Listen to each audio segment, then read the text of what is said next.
মাত্র ১৭ বছর বয়স, কিন্তু ইউরোপের ট্রান্সফার মার্কেট ইতিমধ্যেই চিনে ফেলেছে তাকে। রিভার প্লেটের সেই বিস্ময় বালক ফ্রাঙ্কো মাস্তান্তুওনোকে এবার দলে টেনে নিল রিয়াল মাদ্রিদ। অফিসিয়ালি নিজেদের ওয়েবসাইটে এই ঘোষণাই দিয়েছে ইউরোপের অন্যতম সফল ক্লাবটি। মেসির দেশ থেকে এই তরুণের আগমন ঘিরে আবারও আলোচনায় আর্জেন্টাইন প্রতিভা। আনহেল দি মারিয়ার পর দীর্ঘ ১৪ বছর পর কোনো আর্জেন্টাইন ফুটবলার সান্তিয়াগো বার্নাবেউতে নাম লেখালেন। মাস্তান্তুওনোর গল্প শুরু বুয়েনস আইরেসের আজুল শহরে। ছোটবেলার সমানতালে খেলেছেন ফুটবল ও টেনিস, শেষ পর্যন্ত ফুটবলই বেছে নেন।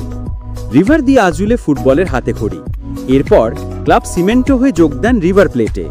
সেখানে নিজেকে গড়ে তোলেন দেশের সেরা তরুণ প্রতিভা হিসেবে। ২০২৩ সালের শেষ দিকে প্রথমবারের মতো সুযোগ পান রিভারের মূল দলে। এরপর যা করেছেন তা রীতিমতো রূপকথা। এবছরের ফেব্রুয়ারিতে রিভারের ইতিহাসে সবচেয়ে কম বয়সে গোল করার রেকর্ড গড়েন, আর চলতি মাসেই চিলির বিপক্ষে জাতীয় দলের জার্সি চড়ান মাত্র ১৭ বছর ৯ মাস ২২ দিন বয়সে। আর্জেন্টিনার ইতিহাসে সবচেয়ে কম বয়সে অফিসিয়াল ম্যাচ খেলার রেকর্ডও এখন তার ঝুলিতে। তবে তাঁকে নিয়ে আলোচনা হয় ভিন্ন আরেক কারণে। অনেকে দেখছেন তাকে নেক্সট মেসি হিসেবে। বাঁ পায়ের দক্ষতা তার মূল অস্ত্র, তবে স্পিড কিছুটা কম। পজিশনিং নম্বর ১০-এর মতো অ্যাটাকিং মিডফিল্ডে স্বাচ্ছন্দ্য বোধ করেন। ছোট জায়গায় বল রাখা, লক্ষ্য স্থির করা আর দূরপাল্লার শটে তার আলাদা একটা চরিত্র তৈরি হয়েছে।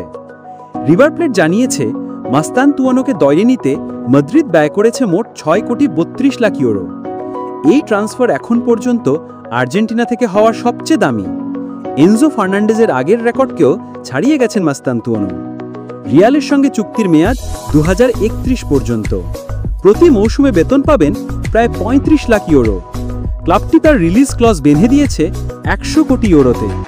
এক কথায় ভবিষ্যতের জন্য বিরাট জুয়া খেলেছে তারা। তবে এখনই রিয়ালে নাম লেখাতে পারবেন না মাস্তান্তুওনো। আগামী অগস্টে ১৮ বছর পূর্ণ হলে মাদ্রিদে যোগ দেবেন। তার আগে ক্লাব বিশ্বকাপে রিভার প্লেটের জার্সিটি দেখা যাবে তাকে।